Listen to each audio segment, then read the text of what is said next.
하나님 말씀은 로마서 1장 8절입니다. 먼저 내가 예수 그리스도로 말미암아 너희 모든 사람에 관하여 내 하나님께 감사함은 너희 믿음이 온 세상에 전파됨이로다. 아멘. 예, 로마서 말씀도 이제 이 서론을 지나서 이제 8절부터 이 바울의 이 내용들이 기록되고 있습니다. 예, 오늘 이 말씀을 보면은 이 8절에 이 바울이 하나님께 감사한다 그렇게 말씀하고 있죠. 하나님께 감사하는데 감사하는 이유는 너희 믿음이 온 세상에 전파되었기 때문에 그렇습니다. 이 로마서를 쓰고 있는 이 그 시기는 이 사도 바울이 아직 로마에 가본 적이 없는 시기였습니다. 그리고 그는 나중에 이 최종 목적지로 로마에 가서 이 복음을 전하다가 이 하나님 앞에서 그런 순교의 삶을 마감하게 됩니다. 그리고 이 로마서가 집필되던 시기는 이 바울이 3차 전도 여행이 거의 마무리되는 그런 시점이었습니다.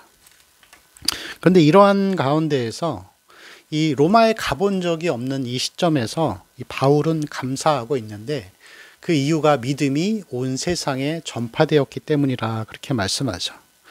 여기서 온 세상이라고 하는 것은 로마 전역을 가리킵니다. 뭐 지금의 이 관점에서 이탈리아라는 국가만이 아니라 로마가 지배했던 이 모든 국가들, 그래서 뭐 예루살렘이나 뭐 이스라엘을 포함해서 그 근처의 이 나라들까지 로마 제국 전체를 이야기하는 것이죠. 언제부터 이 로마의 교회가 세워졌는지는 정확한 기록이 없습니다. 그러나 이 사도행전 2장 10절에 보면은 베드로의 설교를 들으러 온 사람이 있었습니다. 거기서 이 사도행전 2장 10절에 보면 뭐라고 이야기하냐면은 로마에서 온 나그네라고 이렇게 표현하고 있습니다. 그래서 아마도 추정하기는 이 사도행전에 그 베드로 설교를 들었던 로마의 사람들 아니면 로마에서 살던 유대인들이 그 말씀을 듣고 가서 교회를 세웠을 것으로 예상이 되죠. 그리고 지금과 같이 뭐 교회당, 예배당을 크게 세울 수 있는 시대가 아니고 그 시대에는 이 예수 믿는 것이 이 순교, 사형의 어떤 대상이었죠. 핍박의 대상이었죠. 그래서 교회를 드러내서 믿을 수가 없었고 가정마다 몰래 숨어서 예배를 드리고 또 하나님을 찬양하고 그런 일들을 했었습니다. 근데 여러분 종교가 자유가 있어도 뭐 우리나라만 쳐도 종교의 자유가 있어도 이 모든 사람들이 다 하나님을 믿지는 않잖아요. 그 비율의 퍼센트도 오히려 더 떨어지고 있죠. 예, 뭐 1,000만을 이야기하지만 사실 실제적인 숫자는 그렇게 안 될 것입니다. 그런데 이 로마에서 예수 믿는다고 고백하면은 사형당하는 이 시기에 이 믿음의 이 소문이, 이 복음이 온 세상에 전파되었다라고 하는 것은 정말 놀라운 일이라고 할 수가 있습니다. 그럼 여러분, 이 믿음이 어떻게 전파가 되었을까요? 복음이 어떻게 전파가 되었을까요? 여러분, 그것은 믿음의 소문 때문에 그런 것입니다. 소문은 고대 시대의 산불과 같은 의미입니다. 산불은 한번 번지고 바람이 세지면은 걷잡을 수 없이 온 산을 다 태워버리죠. 몇 년 전에 이 동해안에서 이 산불이 크게 한번 난 적이 있었습니다. 근데 그때 바람이 굉장히 이렇게 세게 불었었는데 나중에 이제 이 인터넷 기사에 보니까 바람의 이 속도가 시속 7km였다고 하더라고요. 시속 7km면 거의 사람이 뛰어가는 수준 정도 될 겁니다. 그 정도로 불이 확 붙어가지고 온 산을 다 태워버리듯이 이 복음이 전해지는 방식이 믿음의 소문이었습니다. 소문이 굉장히 빨리 온 세상에 다 전파가 된 것이죠. 여러분, 고대 시대에는 교통수단이라는 것이 별로 없었습니다. 말이나 마차를 타고 가는 게 제일 빠른 수단이었겠죠. 뭐 지금처럼 비행기를 타면은 뭐 1시간 만에 서울에서 제주도를 그렇게 갈 수 있는, 아니면 뭐 기차를 KTX를 타고 부산까지 단 몇 시간 만에 갈 수 있는 그런 시대가 아니라는 것입니다.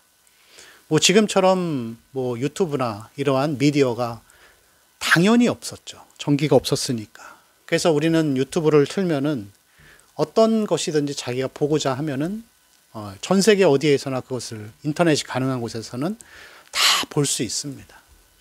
그러나 고대 시대에는 그런 게 전혀 없었습니다. 복음을 전할 수 있는 수단은 사람들이 말에서 말로 전하는 소문밖에 없었다는 것이죠.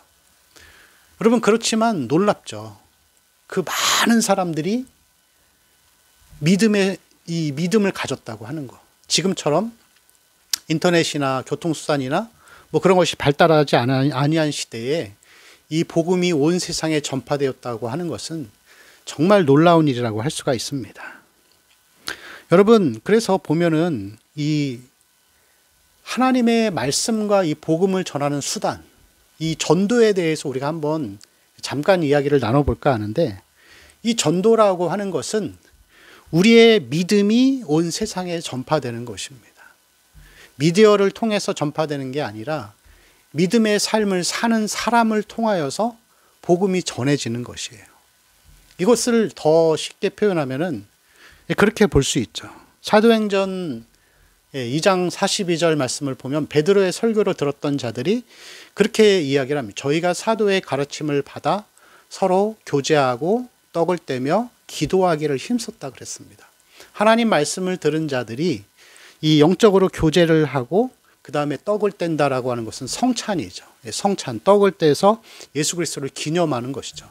그리고 기도하는 것입니다. 그리고 그 뒷부분의 내용을 보면은 이 부자들은 이 돈, 자기 재산을 내놓아서 서로 나눠서 쓰고 서로 제 것이라 하는 자가 없었다 그랬습니다.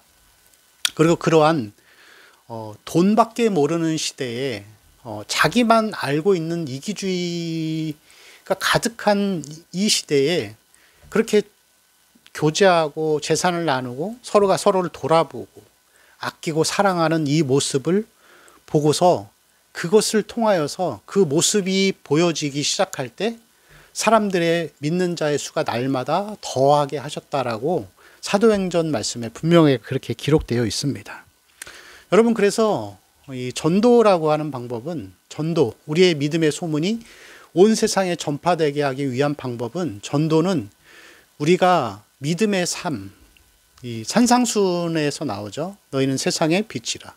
우리가 빛의 삶을 살아갈 때 그것이 하나님께 영광을 돌리게 하는 거예요. 세상 사람들로 하여금. 그래서 그 사람들로 하여금 그런 의문들을 갖게 하는 거죠. 아니, 저 사람들에게는 어떤 것이 있길래, 어떤 힘이 있길래, 아니면 어떤 영향력이 있길래 저렇게 돈을 아끼지 않고 나눠주고 서로가 서로를 돌아보며 살아가는 삶을 살 수 있을까? 생각을 하게 되겠죠. 산상수훈의 말씀처럼 믿음의 행실을 보고서 전도가 되는 거예요. 우리가 그러한 삶을 살면 의의 삶을 살고 믿음의 삶을 살 때 그거를 보고 세상 사람들이 하나님께 영광을 돌리고 하나님 앞에 올 수 있는 기회가 되는 것입니다. 그래서 이 성경에 나오는 이 나라와 의, 예수님 말씀하신 먼저 그의 나라와 의를 구하라고 하는 이 두 가지는 따로 갈 수가 없어요. 전도는 열심히 하는데 의의가 없는 삶을 산다고 생각해 보세요. 요즘 사실 코로나 때문에 한국교회가 많이 그런 민낯들이 드러났잖아요. 전도는 정말 열심히 해요. 뭐 선교 안 하는 그런 교회가 없어요. 너무 귀한 일이죠. 근데 귀한 일인데 삶이 안 따라가는 거예요. 너무나도 세상과 같이 보여지는 모습들, 돈에 집착하고 이기적이고 남을 배려하지 않고 불법을 행하는 일에 아무렇지 않은 모습들을 보여주는 거예요. 그래서 심지어 그런 것들이 목회자들로부터 그렇게 나타나다 보니까 세상 사람들이 아무리 복음을 전하고 해도 안 와요. 그 뭐라고 얘기하죠? 너나 잘하세요. 이런 말이 나올 수밖에 없는 것입니다. 여러분, 이 기독교의 역사를 보면은 이 침체가 될 때가 꼭 있었어요.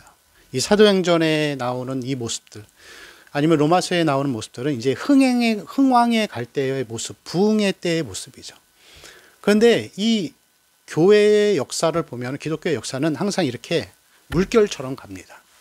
막 부흥하다가 또 인간이 잘못해서 하나님이 이루어 놓으신 것을 막 침체시켜요. 하나님 영광을 가리는 것을 통해서. 그럼 여러분 이렇게 교회가 침체되어 가고 사람들의 숫자가 줄어가면은 교회가 어떻게 하죠? 대책을 논의합니다. 전도를 어떻게 할 것인가? 어떻게 사람들을 더 우리가 많이 교회 안으로 들어오게 해서 하나님 말씀을 듣게 할 것인가? 구원의 길을 열어주게 할 것인가 하면서 많은 시간을 들이고 또 재정을 들여서 이 전도에 관한 것에 많은 이 에너지를 소비하기 시작합니다. 저도 이 부교육자 생활하면서 다 해본 것들이에요.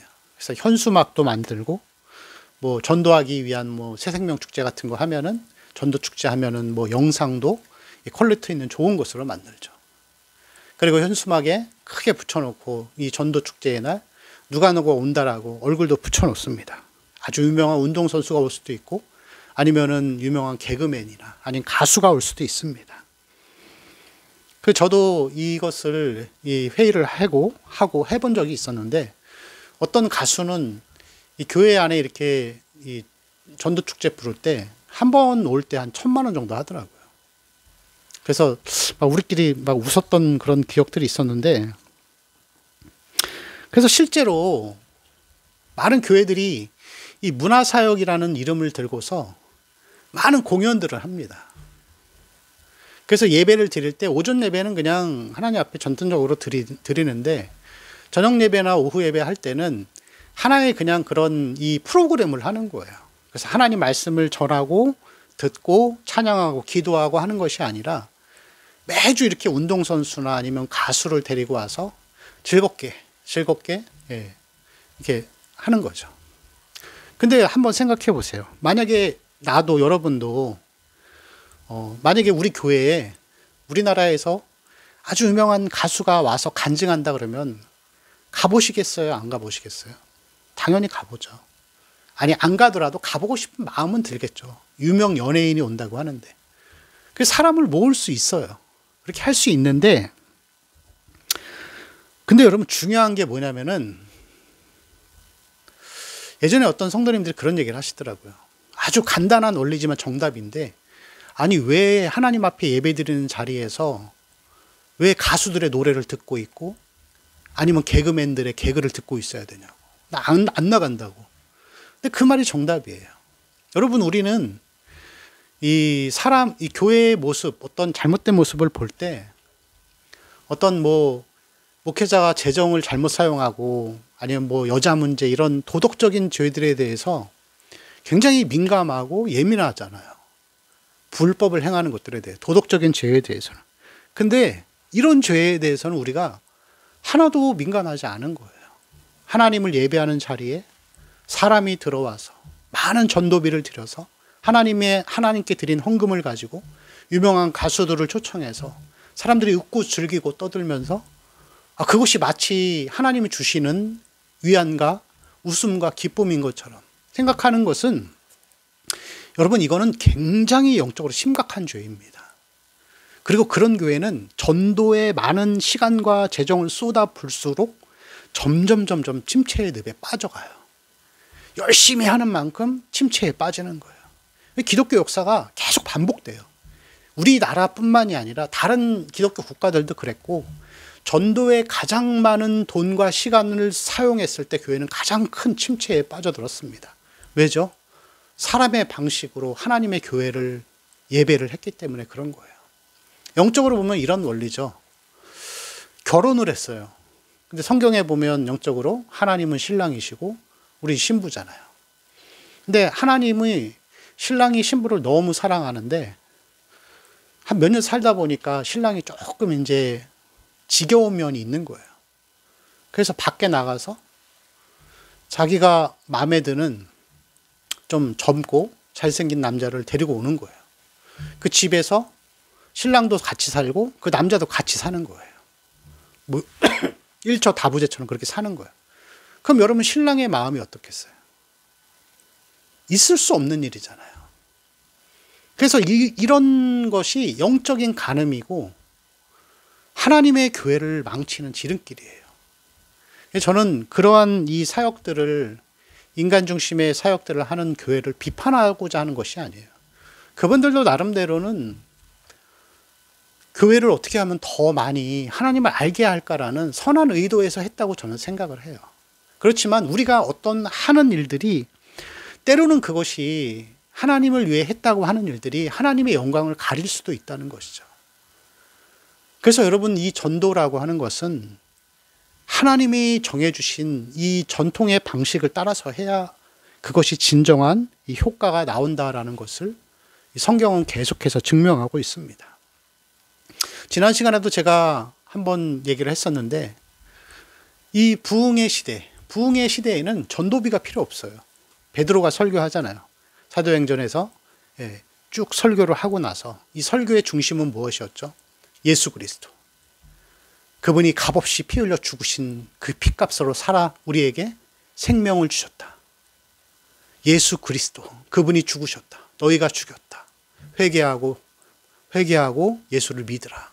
사람들이 마음에 찔려서 회개하고 성령이 나타나서 이 성도들이 교제하고 떡을 떼고 가르침을 받고 기도하는 가운데 하나님이 교회를 흥황하게 하셨다. 그래서 이 복음을 전하는 방식은 예수 그리스도를 높이고 그분을 높이는 거예요. 여러분, 종교개혁도 또 다른 하나의 부흥 사건이었습니다. 근데 종교개혁의 중심이 뭐였죠? 이신칭이에요. 믿음으로 의롭다 하신 예수 그리스도를 높인 거예요. 그랬더니 이 복음의 불길이, 부흥의 불길이 온 유럽을 덮친 거예요. 우리는 이 원리를 잊지 말고 항상 우리의 마음 가운데, 예배 가운데 예수 그리스도를 높이는 그러한 예배, 하나님께 영광 돌리는 교회. 사람이 영광받기 시작하면은 그 교회는 끝난 겁니다. 영적으로 보면 아무 소용이 없어요. 사람과 돈만 남고 하나님은 떠나시는 것입니다. 우리 마음 가운데 이 전도의 원리, 선교의 원리를 잘 기억하시기를 바랍니다.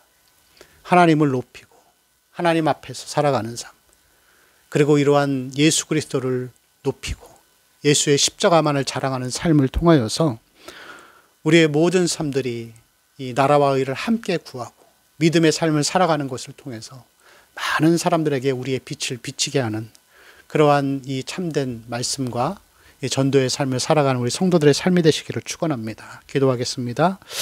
주님, 우리의 모든 삶 가운데에서 하나님을 높이고 하나님만을 찬양하고 하나님께 영광 돌리는 삶을 살게 하여 주옵소서. 우리에게 영적인 분별력을 허락하여 주옵시고 주의 나라 복음과 이 선교와 전도를 위해 나아갈 때에 하나님이 주신 이 영적인 원리들을 잘 기억하고 늘 주의 나라를 위해서 살아가는 자들 되게 하여 주옵소서. 감사하며 우리 주 예수님의 이름으로 기도합니다. 아멘.